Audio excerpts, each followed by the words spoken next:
right, everybody.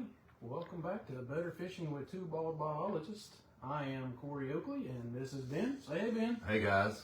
And we are doing a live question and answer session today, so I hope you can join us. And but first, I think we should start out a little bit about what we've done over the past couple months, because we haven't recorded a podcast in about 2 months, I think. Yeah, we recorded three in a row. Yeah, we played and them. then we took a little hiatus, and so nothing better than to go live when you're rusty. Yeah, we're a little rusty, so bear with us. Bear with us for sure. But in that 2 month span, I've done a little fishing. You've done a little fishing.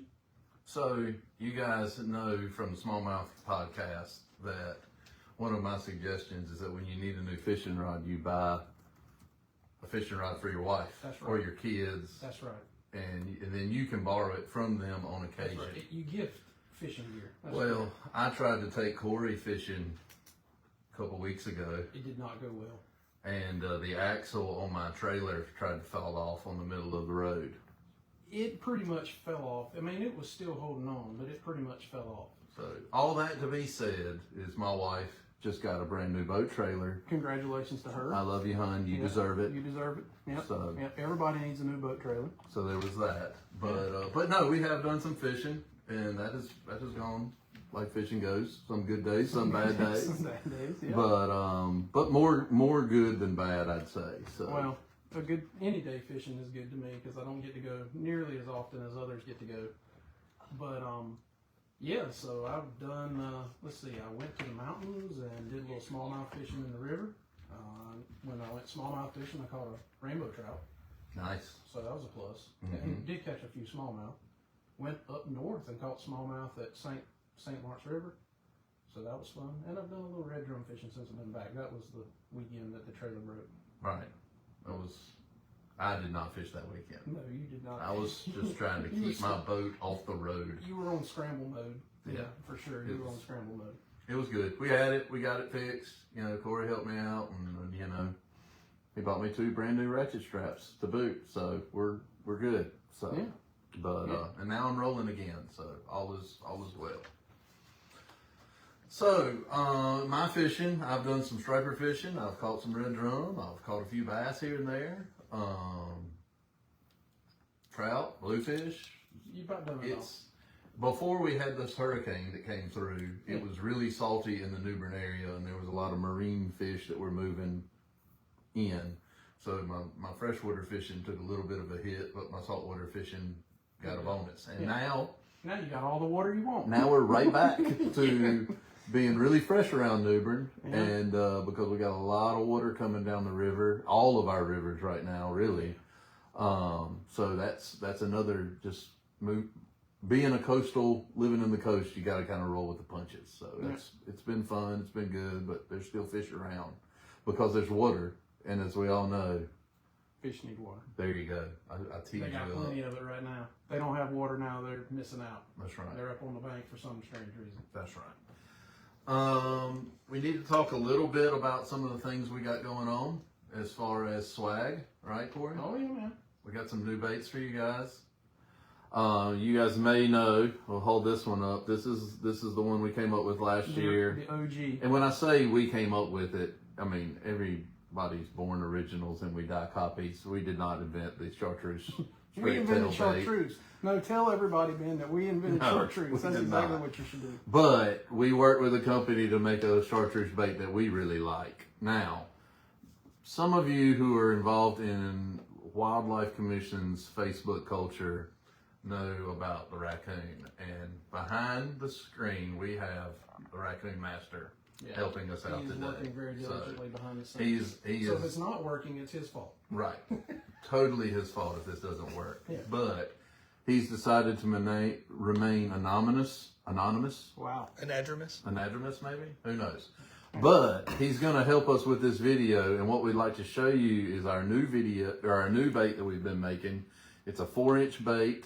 It's called the, it's a play off the float and catch, but it's called the 4-inch Pro Stick, and it actually floats. Raccoon Master, if you would point it at the fish bowl real quick. You can see we've put a couple screws in the head of the bait. It floats up. You can pull it back up now. I think everybody's seen it. So the things I like about it is it's a real floppy, a real soft plastic. Yeah. It Got a lot of action. got a lot of action to it. Yeah, this does too. This is one of the colors. This is the chartreuse one was kind of my baby, and I let Corey kind of run the show on this one, and he came up with 2 baits. Thank you. So yeah, that works. So this is a play off of like a morning dawn color. We called it Carolina Sunrise. It's a pink with blue, with a kind of electric blue with a little bit of silver fleck in it. Should be a really good bait. I also like that you could put it on a small plastic worm hook, a jig head, Ned rig. You can fish it several different ways. A little bit smaller profile than the Carolina shad or the fluke style bait we came up with last year, but still should be really good for a myriad of different fish. And then we also have what we decided to call this? I think we called it the Game Changer. Game Changer. You That's came up right. with the name. I came up with the name and I forget it. Corey wanted a green bait. I said if you're going to go green, put gold and red flake in it, and it looks really sharp. It's going to be a good bait for So sure. if you're listening and you send a comment to us in the form of a question, and we pick your question to talk about right now, we'll send you some of these baits when they come in. So there's some swag coming your way, trying to encourage a lot of involvement. So we'd love to have you guys send us questions, and then at the latter half of the podcast, we'll talk about that, and talk about any concerns you guys have. So with that, let's see. We're going to talk about Setzer. Yeah, we probably should. So we get a lot of questions here at the Raleigh office. For many of you that know, we have a public mountain trout water program. That program basically feeds trout to practically the western 30 plus counties of the state through our stocking program. And our largest trout hatchery will be undergoing a renovation in probably the beginning part of next year. And so what that means is that we will, we'll have to shut that hatchery down completely. And so that'll take us probably 2 to 3, maybe even 4 years to get that completely renovated and back up online. And when we do that, that's going to mean we're going to have less fish during that time. So we get a lot of questions about how much of a reduction and that kind of stuff. That's still to be determined. We're looking to try to buy some fish on the private market to help out with that. But that shutdown should happen sometime beginning part of next year if all goes well. It'll affect our anglers in the western part of the state for, well, like I said, about 2 to 3 years, maybe a little bit longer than that. But once we get back up and running, we will have a very nice facility that will last us many, many years. And it will provide a lot of trout because it will be more efficient with the use of our water, be more efficient with our systems. And it'll actually be just a touch bigger than the current hatchery at Setzer. For those of you who don't know, the Setzer hatchery is actually in Brevard. It's in the Pisgah National Forest in Brevard, North Carolina. So we'll be shutting that down. So we get a lot of questions about that.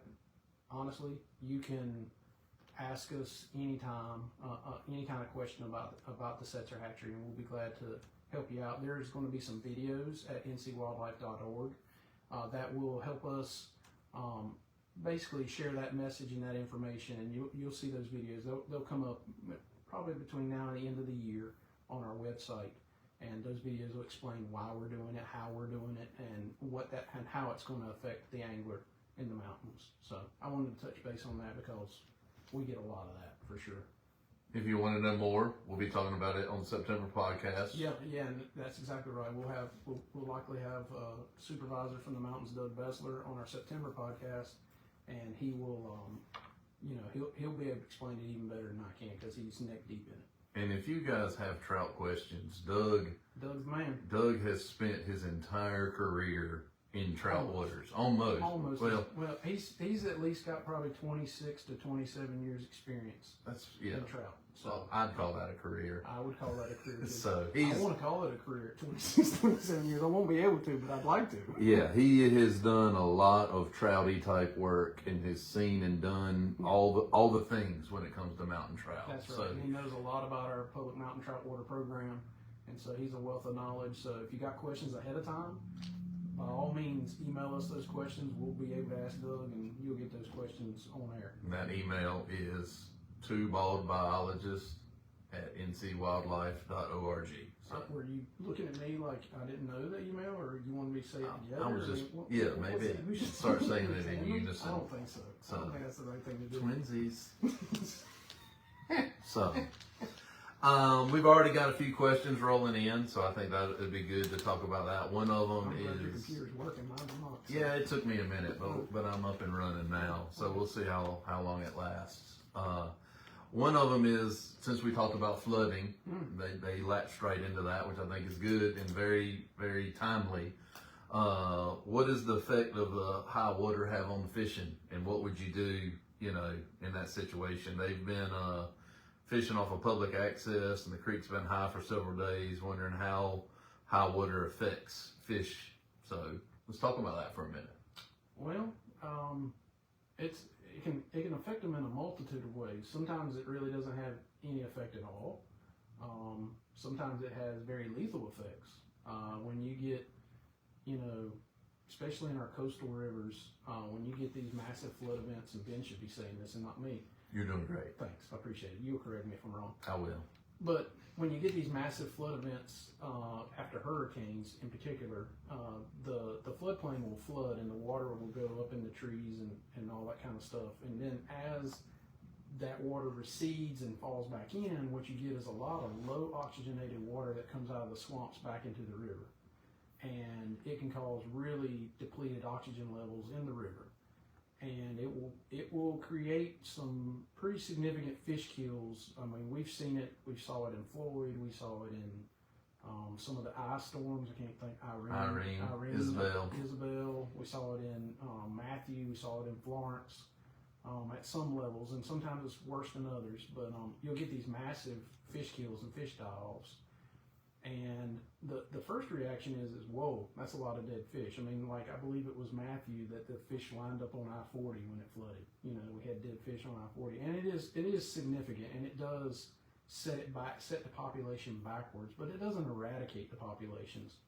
And so, you have to, a lot of people want us to stop fish right after that, and sometimes that can be helpful. But what we've really found is that nature just kind of finds a way on its own.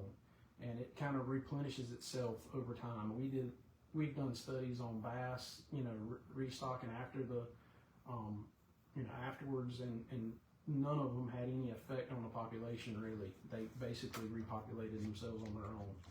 But that's when it's the worst. Now, right now it's not the worst. I mean, some people have been flooded, and there's been some significant flooding, but not at a large scale as we've had in the past. So what do fish do when it's just high? So, the first thing they'll do is, it's an unexploited buffet. You got all these crickets and crawfish and worms and things on the floodplain that the fish haven't had access to. So you're going to see these fish move up into the floodplain, and, you may be able to catch a fish off a flooded picnic table, or something like that. And then as the water starts to recede, the fish are going to orient around the creek mouths and the ditches and the things where that water's flowing out, because it's there. They can sit there right at the mouth of a creek or a slough and catch whatever's getting flushed out. And so it can be. I remember a few years ago, after a big rain event on the Roanoke, we were shocking on the lower Roanoke, out in the Williamston area, and every draining slough we got to, there was 5 or 6 bass just kind of sitting at the mouth of it. It was a really neat time to be sampled. It's almost like you're just sitting there with your mouth open waiting. Oh yeah. So falling water can be really good as long as it still has oxygen in it, as Corey said. Yeah. So, and the important thing is that when we do get a hurricane or a storm related fish kill, I mean, it's been happening for thousands of years here in coastal North Carolina. So the fish are incredibly resilient. In fact, you know, a few years ago we stocked one river system and didn't stock the other. And in all honesty, the non-stocked system did better. Yeah. I mean, the growth rates of the fish that survived and then spawned were higher than, I mean, they were reaching 8 inches within their first year, which is faster than a farm pond. Yeah, I think it was after Florence, maybe, because that was the Neuse River flood. It was after Florence that the little bass just exploded. Oh, they were everywhere. They were everywhere. My dad was calling me because he's a sunfish guy, and he's like, "Man, I can't catch a sunfish for these filthy bass everywhere." So it just has a way of replenishing itself. So who was it that sent in that question? Was that Teresa? That Did I was see Miss that? Like I Miss said, Teresa. All right, tell Miss Teresa that if she will email us at twobaldbiologists@ncwildlife.org. That's I right. Think about it myself. That she will get a T-shirt that has our logo on it. We may even And have so- the Raccoon Master reach out. Yeah, and so we'll try to send us your shirt size, and we'll get you a shirt with our logo on it. You'll have our 2 ugly mugs on the back of it, Maybe some and baits. maybe some baits. So yeah, do that for sure. So, All right, thanks for that. That's a good That was question. a great question. The next question is a really good one. How much do you guys pay for a haircut? 0. Well, that's not true. So if you take the cost of my razor and divide it by ever how many times that my electric razor and divide it by ever how many times I've had a haircut, that's the cost of my haircut. Because I do it myself. Yeah, I think the last haircut I got, I was barely out of grad school. Yeah. So it's been a minute. while. It's been a hot minute. It's been over 20 years. So also, as a follow-up, just to add to this, I spend very little money on shampoo. Yes. It is a savings for sure. It Yeah. is definitely a savings. Yeah, I mean, not everybody can pull it off, but if you can, there's some savings involved in it. Yeah. The only problem is the sun beats down on top of your head. You can wind up looking like a strawberry on a Yeah. sunny day if you don't have the right headgear. That's right. Speaking of headgear, Oh. see what I did there? Oh, nice segue. Yeah. So, We're going to be getting some hats made. they don't have any logos on them, but we are going to get hats made. We're going to get an unstructured hat and a structured hat. So let's give the guy that talked about our heads a hat. We'll send him a hat. We'll send him a hat. That's Keith, right? Keith? Yep, Keith. All right, Keith. So I will say, Send us you your know, it email. seems Send us your counterproductive email that the address. 2 bald biologists are getting mesh back hats made, but I'll have to wear my hood. Well, that's the when best I'm we out could do, there. man. I know. I mean, I'm just throwing I that can out only there. afford so much. That's right. So, and it is the trend these days. Everybody wants a Yeah, mesh everybody back. wants that structured mesh back hat. I don't know why, because they don't fit big-headed people like me. Just saying. They don't fit your head either, so don't even look at me. They don't. They don't. Don't even look at me like that ain't right. That's okay. It's the trend though, so we'll play along. So, next question. Okay, we're here. We might as well talk about it. We're not going to be able to avoid it. Sorry, I'm looking over Ben's computer because mine's not working. Well, here it is. So, Flounders. our commission has passed a 4-day flounder season. Yeah. It is September 1st, 2nd, 7th, and 8th. Yeah. It'll be in joint and coastal waters only. Nope. Joint and inland. I mean, joint and inland, not coastal. God, Not coastal at all. can't take you anywhere. It will be an inland, let me repeat that. It will be an inland and joint waters only. So, The one thing. the one thing, that one thing. So, if you are in coastal waters with a floundary, you may get a blue light special. You will get a blue light special. So- Or may get a blue light So do not go down that road. Launch in joint or inland waters, flounder fish in joint and inland waters. That is correct. And then go home from joint or inland waters. Yeah. So, we will be having a very extensive creel survey, so you may see some of our guys out there. And yes, Corey is double duty in it. I'm going to be double duty in it. So we'll be out there weighing and measuring your flounder, trying to get a good assessment of the harvest that goes on during the season. And if you talk to me, you might get a bait. Yeah. You never Just know. saying. There may be some Never baits know. floating There may be around some out there baits for you floating guys. So, But yeah, that's where that's going. If you have questions, you can email the podcast. We'll help you with that. But that's the long and short of it, right? Yeah. Yeah. So- yeah. It is what it is. It's going to be a 4-day season. First, second, seventh, eighth, First, second, in which is Sunday, inland Monday, and Saturday, joint Sunday. only. In inland and joint only. And it's, so for those of you that aren't looking at the dates, that's going to be Sunday, Monday, and then the following Saturday, Sunday. And so just be aware of that. And yeah, go catch a flounder. And you can only have one per person, and they have to be a minimum of 15 inches in length to be legal. And so, yeah, go catch a flounder. There might be other questions about flounder. Oh, I will say this about the season. If you are looking to try to find where inland and joint waters are, go to our website at ncwildlife.org, go to where to fish. There's a map there that says where to fish, and click on that map and then zoom pretty tight into where you're going to fish. Like say it's the Neuse River or something like that, pretty tight in there. And look at the borders that the waters have. If it's bordered in blue, it's coastal water, and you cannot catch a flounder, or you cannot harvest a flounder there.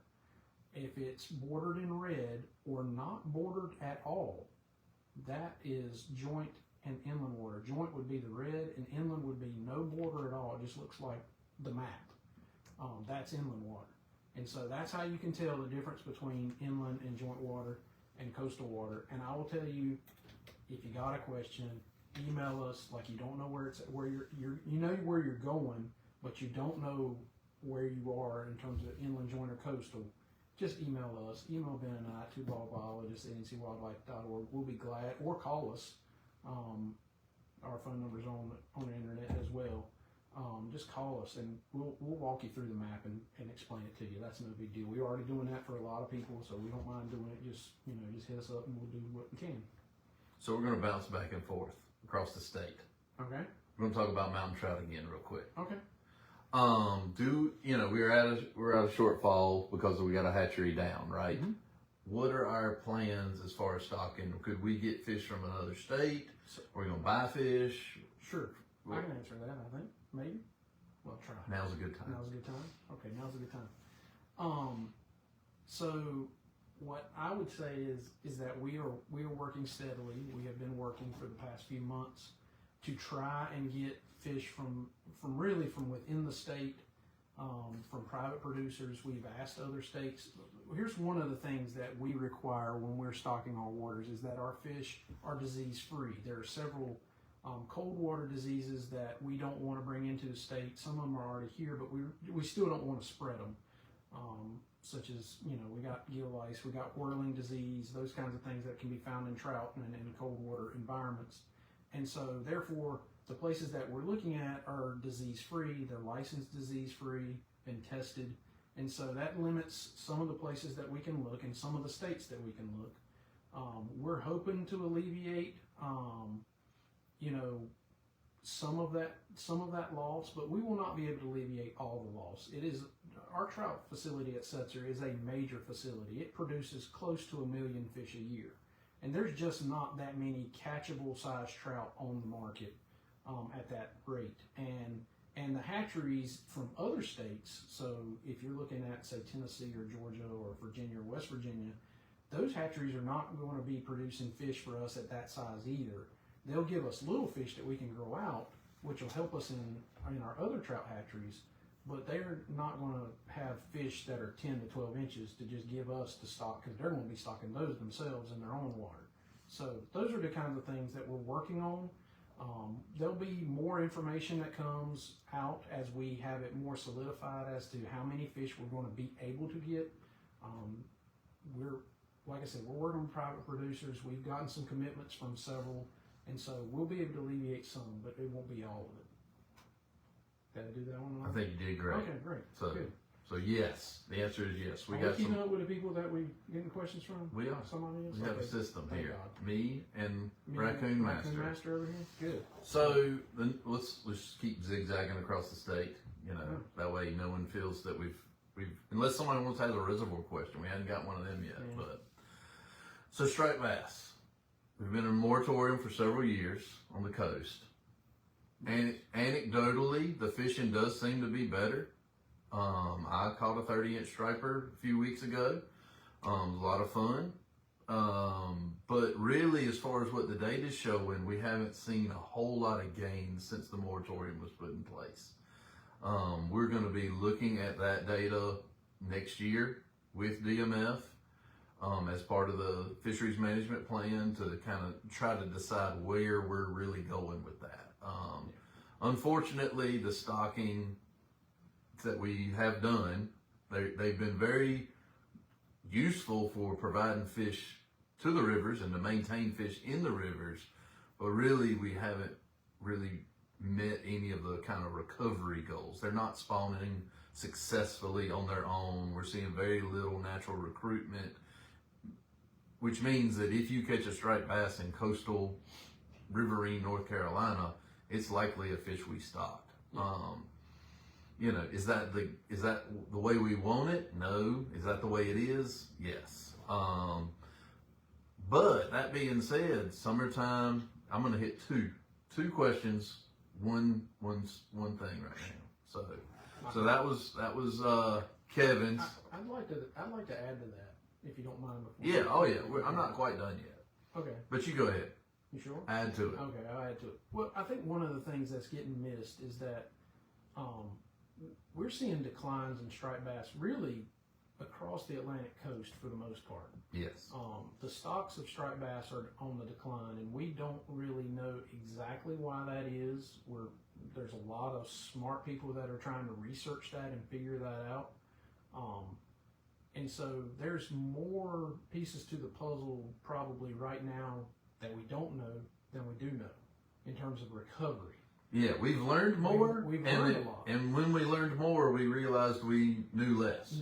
That's right. And so what we're learning is that basically if you take the rivers below the Roanoke, all those central southern rivers, it's all basically stocked fish at this point. Not a whole lot of natural recruitment, if any. And so we're going to have to make some hard decisions about what that population looks like in the future. Is that going to be a stock fishery? You know, how do we get to recovery? Because that's very difficult at this point. You know, the Roanoke's a little different. The Roanoke has had a reproducing population, even though it is on the decline, on a significant decline. And so what we're trying to do there with that stocking is just bolster it long enough that the natural reproduction will take back over and pick it back up. But I just wanted to say that, you know, this is not a North Carolina problem. This is an Atlantic coast problem. And so there's a lot of people that are looking into it. But, you know, the answer, there's not a magic bullet just yet. And there might not be one. We're also about to fund some research on striped bass recruitment, otherwise successful spawning. What are the bottlenecks? What are the limitations? Is there even a way to get around those bottlenecks? Because that might be the other problem is sometimes problems aren't fixable. They're just problems that we need to understand. Yeah. But these are hatchery fish. We spend a lot of time on the recovery and trying to understand the limitations to recovery that we're experiencing. But they're also a very popular fishery. They are a very popular fishery up and down the whole from Wilmington to even around Plymouth all year long. You know, this is a summertime fishery that's very popular. You know, striped bass are fairly aggressive. They're somewhat, on the right day, they're somewhat easy to catch. Can be. Readily like topwater baits and paddle tails. So, you know, they're some of my favorite fish to fish for in general. Yeah. But in the summertime, these fish we don't really think about it because our waters are so warm, but they're really a cooler water fish. Yeah. And in the summertime, these fish can really be stressed out because of the angling and the angling pressure that we do. So it's really important. Our buddy Tommy, he really is outspoken and very passionate about this issue. And he along with us really proper catch and release practices are really the most important way that you can have a minimal effort or minimal impact of your fishing on the mortality of these fish in the summertime, because the mortality rates can be pretty high. Yeah. And so as anglers, we need to make sure that we're doing the best we can to minimize catch and release mortality, which means, inline hooks instead of trebles, single hooks or barbless hooks. If you use bait, circle hook. Once you catch the fish, a rubber net. Try not to even take the fish out of the water. If you do take the fish out of the water, get it back quick as possible. Have your camera out, have your ruler out, have everything that you need out so that you're not fumbling to get anything. Because the longer you hold these fish out of the water, the more likely it is that you're going to induce mortality. Yeah, they're very sensitive. Once it gets above about 75 degrees, Fahrenheit water temperature, it gets they're pretty doggone really above 70, but above 75 they really get sensitive to handling, to stress. They may swim off and look great when they swam off, but about a day later they're going to succumb to all the stress that they went through. So you have to be very careful with that. So that was Kevin Hinges, Tommy Coltrane. Those are their questions about striped bass, and I think they were worth talking about. So let's see what else we got. We got a question from Mr. Marvin Pittman. Does his fishing license cover trout fishing? We're talking mountain trout. Mountain trout. Yes, sir, it does. There used to be a trout portion to the license that you had to buy separate. That no longer is the case. The inland fishing license will cover everything that you want to do with mountain trout, so that's not a problem. So yeah, your basic inland fishing license will cover that. That was easy. I like easy ones. Yeah, well, and it's still useful information to know that there's one license for all. Yeah. So. Yeah, that's right. So I like this question, even though the answer is no. Kim Lakey, good last name anyway. Do you guys ever bow fish or only with a rod and reel? I've only rod and reel fished. I don't bow fish. I've seen it done. I have been on a bow fishing boat before, even though I didn't shoot anything that night. I was just there to witness it. But yeah, it's kind of cool. You bow fish? I do not bow fish. The last thing I need is another expensive way to fish. That's true. But that's very true. Yeah. I would bow fish. I love shooting a bow, so I could see myself shooting a mess out of some fish. Getting really excited about bow fishing in the right situation for the right fish and that kind of thing. Yeah. So, but no, I do not do it right now. So, let's see here. We got a question that was emailed to us. I said I needed a lake question. Here's one about Lake Wiley. So, oh boy, on the fringes. On the fringes. David Stoner. He's almost not in North Carolina. Yeah. Well, we went there. We did. We stayed in the North Carolina part. Good place for catfish. Yeah. That's what I learned. Good place to miss a catfish or two. Good place to miss. Hence, the reason Cursebreaker came to be. Right here. Lake Wiley. And me missing catfish. And him missing catfish. Because of a banana moon pie. Yeah. So. Don't take a banana moon pie on Ben's boat. It's against the rules. It's against the rules in my boat too, but it was always against the rules in my boat, but it's now official in Ben's boat. No banana moon pies. Yeah. Nothing against banana moon pies. They're great to eat. But I love them. Yes, we know. But yeah, don't take it on the boat. It didn't work out for me that day. So, as we know, we couldn't do a podcast without talking about introduced species, right? Well, that's true. Yeah, so, we got a lot of them. Spotted bass are on the landscape. Oh, really? Are they? They are. They are. They are. Right here. Largemouth bass catches seem to be way down because of spotted bass. Yeah. And the question was, do spotted bass eat young largemouth bass? If they were in front of them, yes. So the spotted bass that look a lot like this bait here we just made. They look a lot like it. Spotted bass would tear that up. So who wrote this? David Stoner. David Stoner. Yeah, David. So yeah, Lake Wiley now has. We call them spotted bass. A lot of anglers call them spots, but they really are an Alabama bass. That's the actual name of the species of fish. And Alabama bass first showed up really in that Catawba chain in Lake Norman and have floated down basically. They went from Lake Norman to Mountain Island and now into Wiley.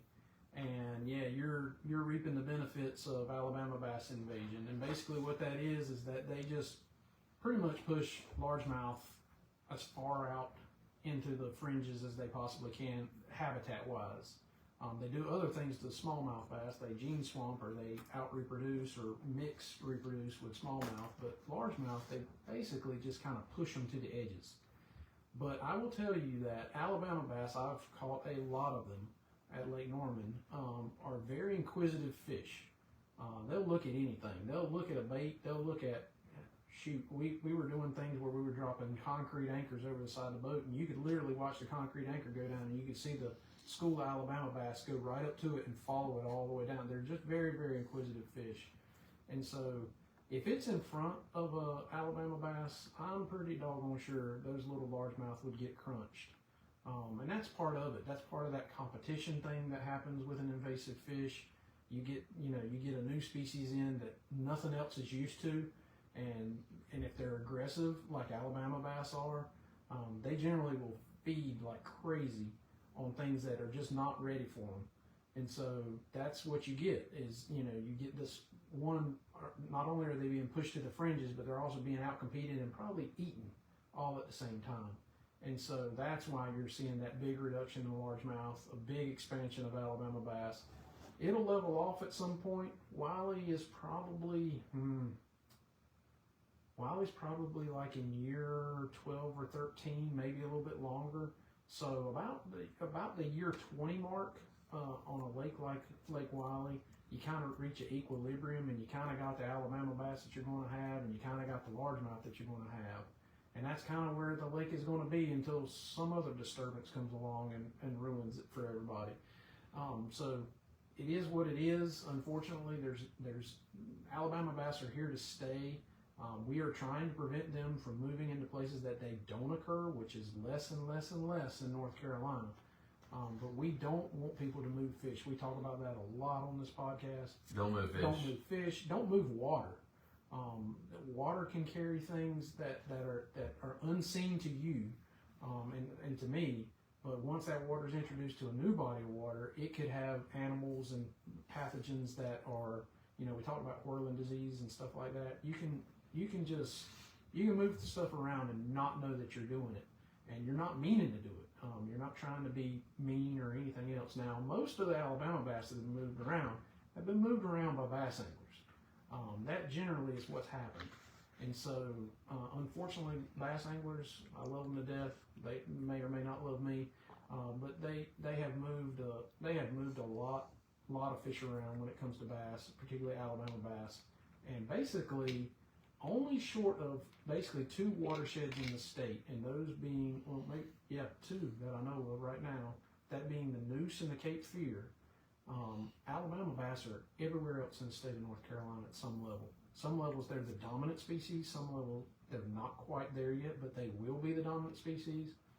And 10, 15 years ago, I was telling people the bass landscape is going to change in North Carolina if we can't stop Alabama bass, and we didn't.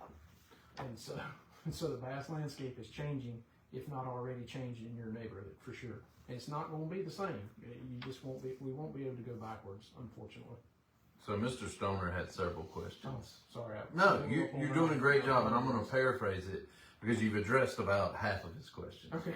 What about stocking predators like stripers, hybrid stripers, even F1 bass? Are any of those predators going to be a limiting factor for Alabama bass in any of the systems where they're found? Not really.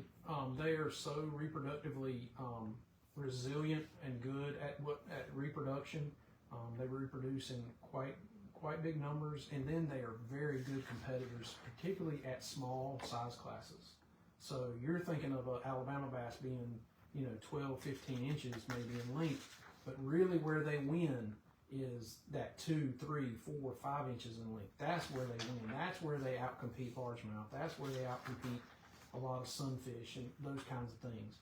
And so a lot of people think it's the adult fish that are the ones that are going to be able to do it, but it's really their young that are so good, and there's so many of their young all at the same time.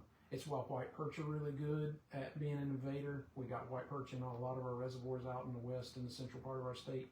Not meant to be there, but they're really good, and there's bazillions of them. That's a word. There's bazillions of white perch in our reservoirs as well, and so we got a lot of invasives floating around. Unfortunately, sometimes anglers have been their own worst enemy when it comes to stuff like that. And I'm one of you, so I'm in that You didn't group. move them around, did you? I did not, but I'm an angler, so I go in that group. I'll take my beating with it. That's right. So, Michael Reger, he had a question about his private pond. You guys have really sent me a lot of pond management Yeah. questions. And it's been great. You know, Really glad. really good. Hope that I've been helpful for most of you. I've tried to bend. Sometimes it's a little harder than others because if you can't see the pond, sometimes it's hard to get a real feel for what's going on there. But he's got a pond with smallmouth bass, bluegills, which is an interesting combination. That's unique. Yeah. Most of the ponds that I've dealt with are largemouth bass, bluegill type situations, Yeah. but assuming a bass is a bass, we'll handle it from that perspective. What do we do? Are the bluegills, can they crowd out if we only do catch and release? And the answer is maybe. In most situations, the bluegills will be fine if you manage your predators appropriately. So if you are managing your bass, and assuming that your bass, your smallmouths are spawning in your pond, which they may or may not be. Sometimes smallmouth don't like to spawn in a pond. Yeah. But if they were largemouth bass, we'll just say, then yes, you would have to harvest bass at about, for an unfertilized pond, at about 15 pounds per acre per year.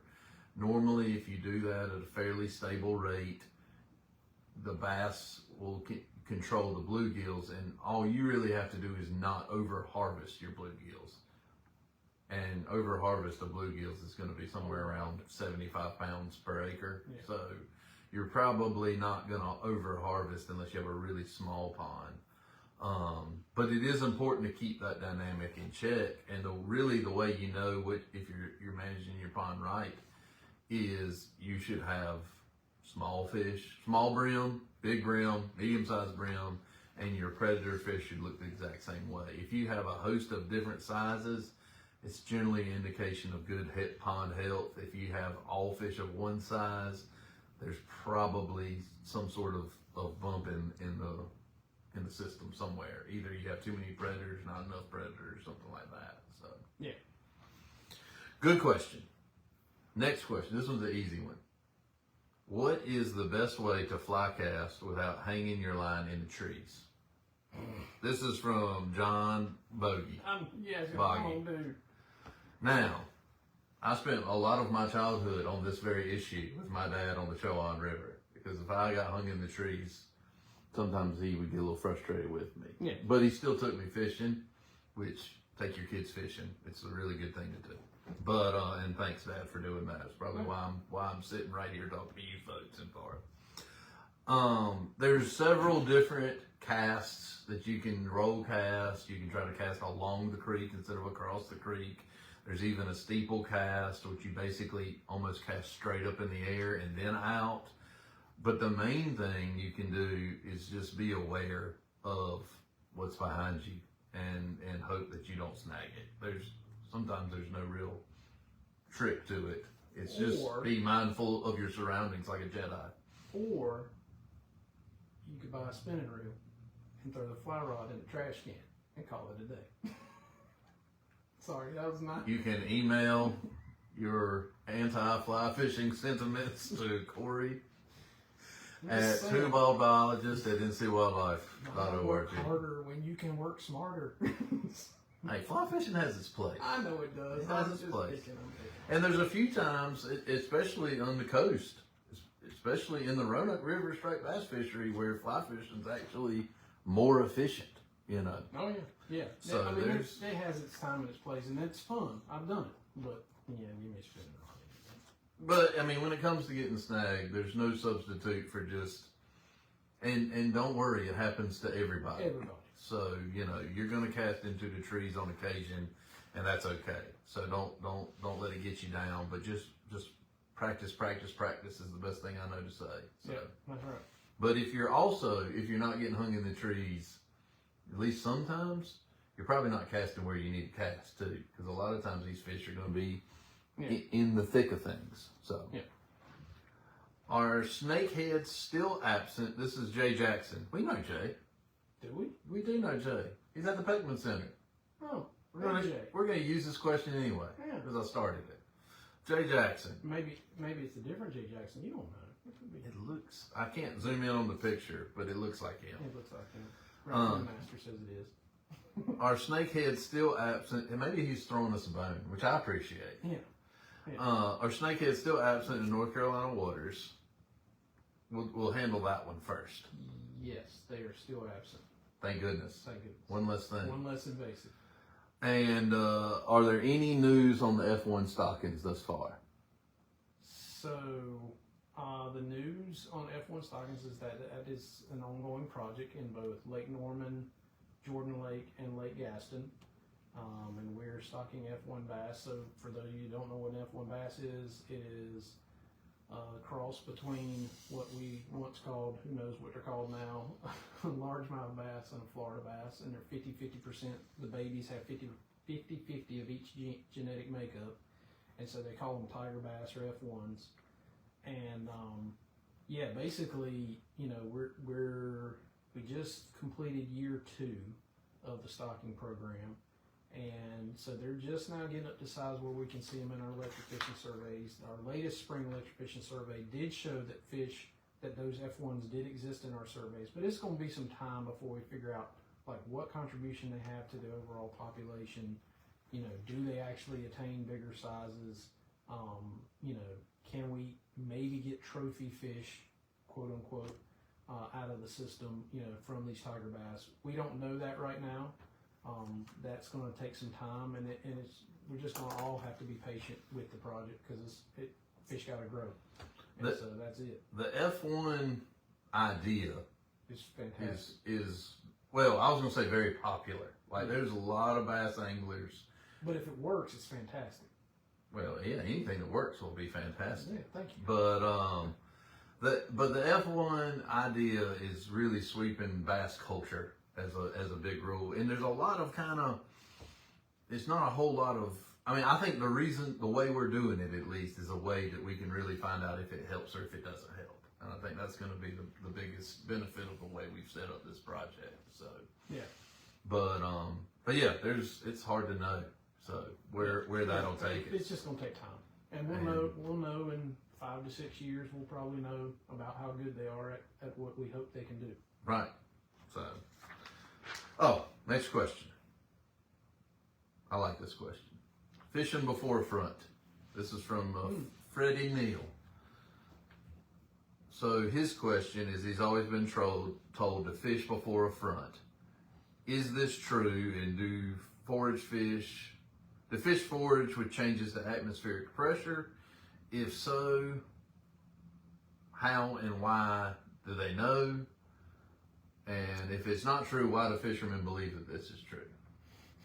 I mean, fishermen believe lots of stuff. The last part of that question is the real question. Why do fishermen believe what they believe? Because that's a key There's a part. lot of so I will say that there are, at any given day on the water, there are a host of variables that play into fish behavior. And to hang your hat on any one variable is a gamble at best. Yeah. I mean, there's definitely some things to fishing before a front. Yeah. But I'll also say, I took a bunch of fish classes. Corey, you took a bunch of classes on fish and fish behavior. Did they ever talk about pressure changes or moon phase in any of your fish classes? No, they did not. But I think they missed the boat. We could have had a whole class on moon phase and pressure changes. We just didn't know it. I mean, I knew it because I was a fisherman, but I just thought, well, professors don't know what they're talking about. So, well, I think that a lot of our training, I don't know, we're off the reservation on that one. we are. You're going to get some emails. I am. It's dirty mails that are coming. From all his old professors. All my old professors. So my old professors were all top notch. Yeah. Well, mine were too, but they were wrong when it came to moon phases and pressure changes. Well, maybe not. They didn't address it. So, Yeah. but it definitely seems like there are some things that are linked to moon phase. Also, there's 2 full moons a month, give or take. Yeah. A lot of those, especially the one in the spring and the one in the fall, are associated with temperature changes on the average. So there's a lot of things that are lining up similarly. So it's hard to say 100%. My take home would be, I think there's something there, but I wouldn't hang my hat on, because there's a lot of other things that come into play. Yeah, you got turbidity, you got any number of other things that are wind, weather. If you think the moon phase is right, and you got a cold front coming through, and you're out in front of it, and you don't do well. That being said, Corey's fishing tomorrow because of all these things are lining up, and he's probably not in a bad situation. Yeah, so it's just it's the things that anglers do. We think about all these different variables because they all have some sort of play in whether fish bite or not. So I have a different strategy. You just go fishing. My strategy is by George, go fishing. And it's a numbers game. And if you go enough, you'll start to pick the puzzle pieces out. And yes, some days will be better than others. But in all honesty, fishing on tough days is what makes you a better fisherman than fishing on the days that they're chewing on anything. Well, my example of that is, the last time I went fishing with my family. We hadn't been fishing together as a family in quite some time. And we went down to the coast. That's where my folks live, all that jazz. We went down to the coast. We were going to go red drum fishing. And of course, weather looks great until the day before. And all of a sudden they're like, oh, it's going to be thunderstorms and the wind's going to blow 25 out of the southwest. And we went. And the wind exactly blew 25 out of the southwest. Tough day. It was a tough day. And we struggled. But in that struggle, we ended up catching, I think, like 8 redfish, and our best 3 redfish were just under the slot, which is 27 inches. We caught 2 that were 26 and a half. I mean, beautiful fish. And if we'd have stayed our butts home, we wouldn't have caught those fish. And so they say you cannot catch them from the couch. That is true. But, but unless most people, you have a cool couch. But most people would, especially down east, most people, 20, 25 mile per hour wind on the southwest, they're staying on the couch. It's a tough day. And generally I would have too if my family, we hadn't been so long and it was our opportunity to go, but we caught fish. So don't base it on everything that you think sometimes. Sometimes it's just better just to go. So we're going to talk about hydrilla. We'll hit all the things. Man, we're hitting all the invasives. But we don't, I don't want people to look at the comments and think we pick and choose. So I'm grabbing them kind of as I see them. Bass fishermen and hydrilla, they have a kind of a love-hate relationship. If it's too much hydrilla, it pushes all the bass out of wherever they're fishing. But sometimes a little bit of hydrilla can offer good habitat, and it's become, for some bass anglers, a preferred habitat. Yep.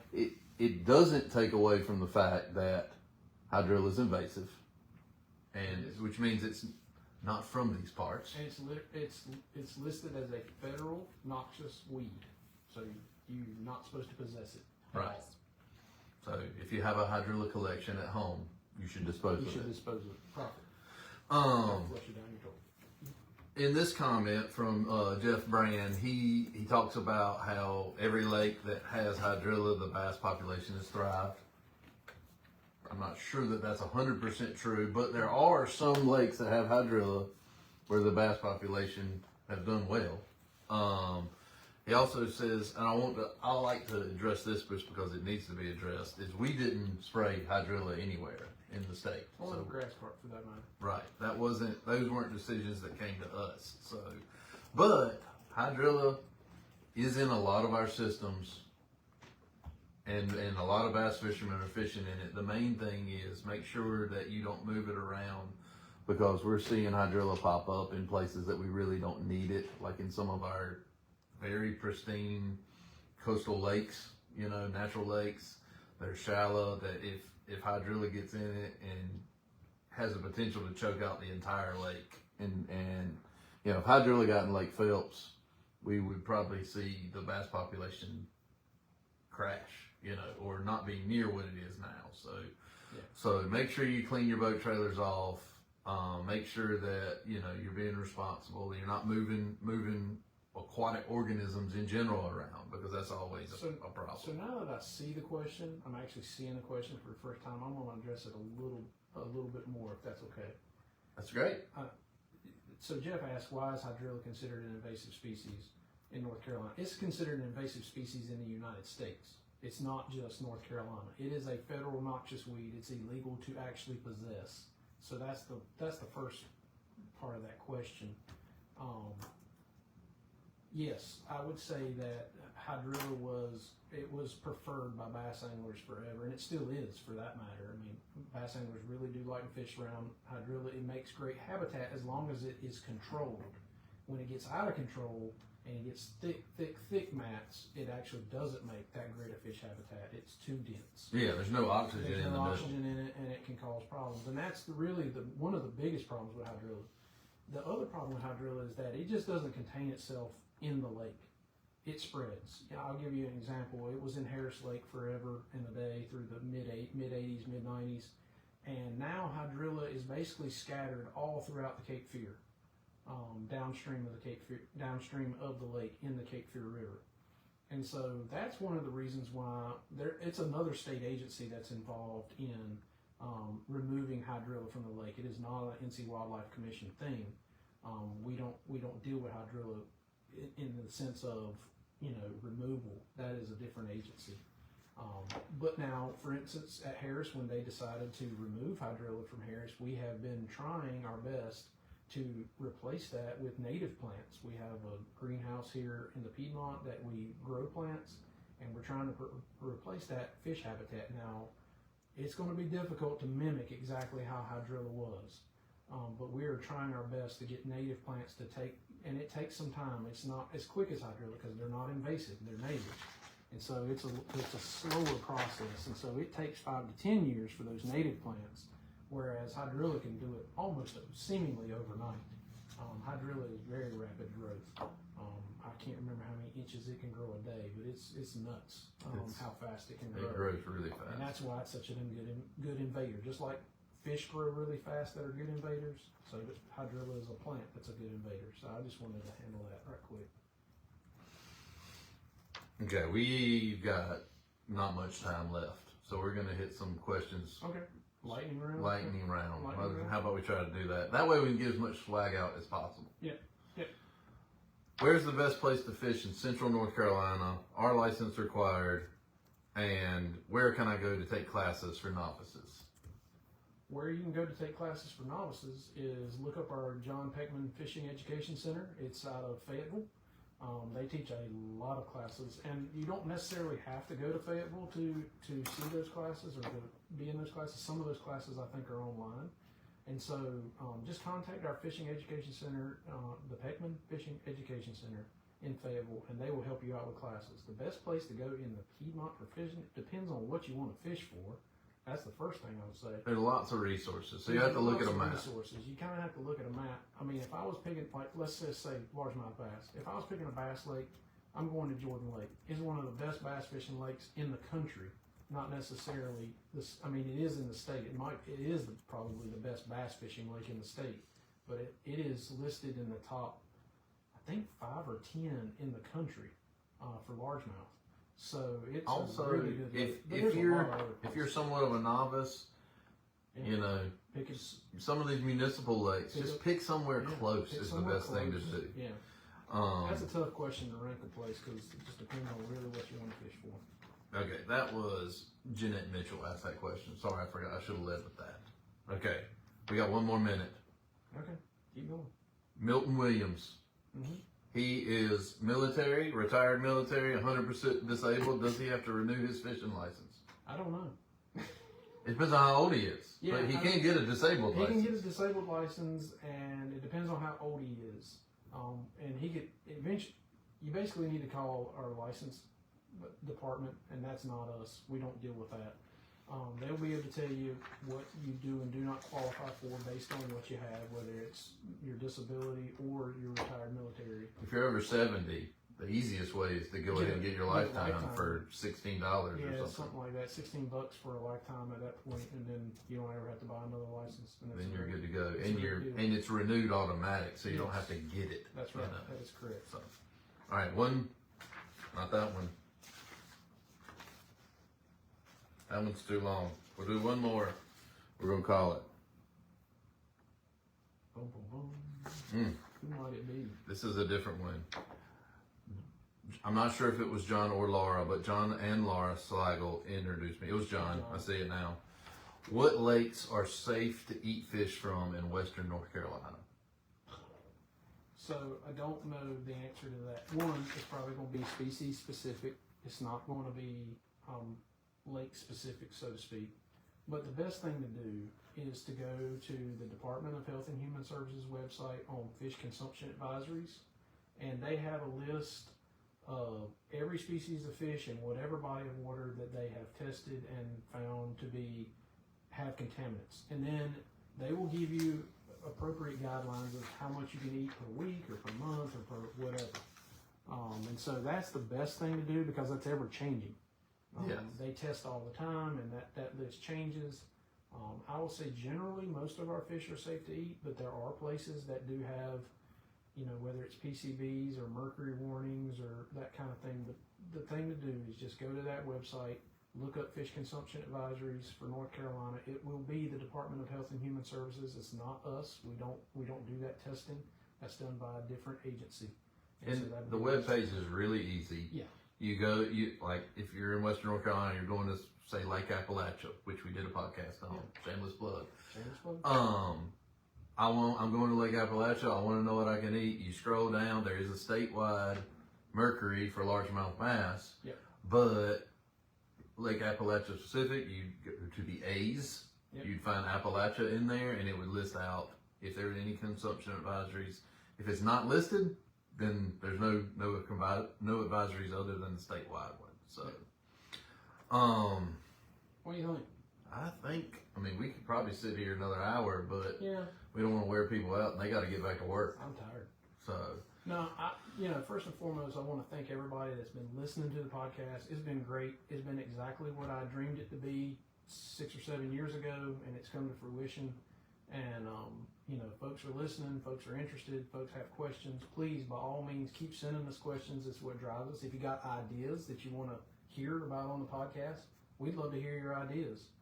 Ben and I are always looking for opportunities to talk about fishing or about fish or about fish biology or whatever it might be. A couple of things, shameless plugs, a couple of things you can check out. We're doing a couple of TV shows with Carolina All Out. You can check them out on YouTube or on the Pursuit channel. In fact, we just did a show with Tyler Barnes, the catfish guru. Catfish guru, I'll call him that. He holds the state record for flatheads in the state. And we all got together with Carolina All Out, did a TV show, thought it went really well, saw how to catch catfish in the wintertime, and that was really good. And we'll probably be doing some more of that.